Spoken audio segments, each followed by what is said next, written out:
Članovi Hrvatskih laborista Stranke rada podružnice Međimurske županije danas su na Trgu Republike u Čakovcu simbolično na godišnjicu osnivanja podružnice provodili anonimnu anketu među građanima sastavljenu od 7 pitanja.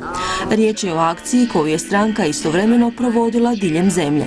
Postavili smo 7 kratkih pitanja da vidimo kako naše građanstvo diše svemu tome.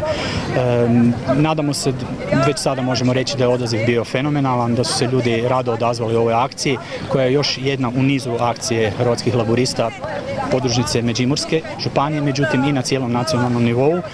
Inače, za Hrvatske laboriste ovaj će mjesec biti nešto aktivniji u odnosu na prijašnje razdoblje.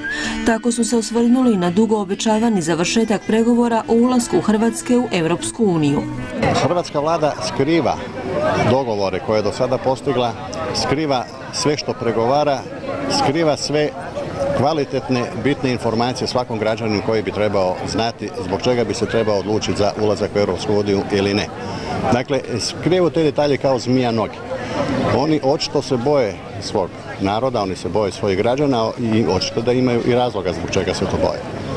Gospođa predsjednica vlade je nerijetko rekla da vlada ništa ne radi osim priprema za ulazak u Europsku uniju. I tu je u pravu. Zaista očito je da vlada ništa ne radi. Vladi zamjeraju što će raspisati referendum tek poslije potpisivanja ugovora o pristupanju Hrvatske Europskoj uniji. I to na svoj način. Da li je nužno potrebno da Hrvatska uđe u Europsku uniju? Mi mislimo da nije, jer Europska unija je već ušla u Hrvatsku.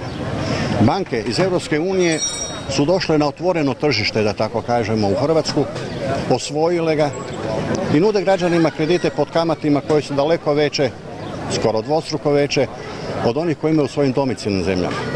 Laburisti ne žele Europsku uniju u kojoj se ukida razvoj gospodarskih subjekata, nameću kvote poljoprivrednim proizvodima te brani brinuti se o našem moru.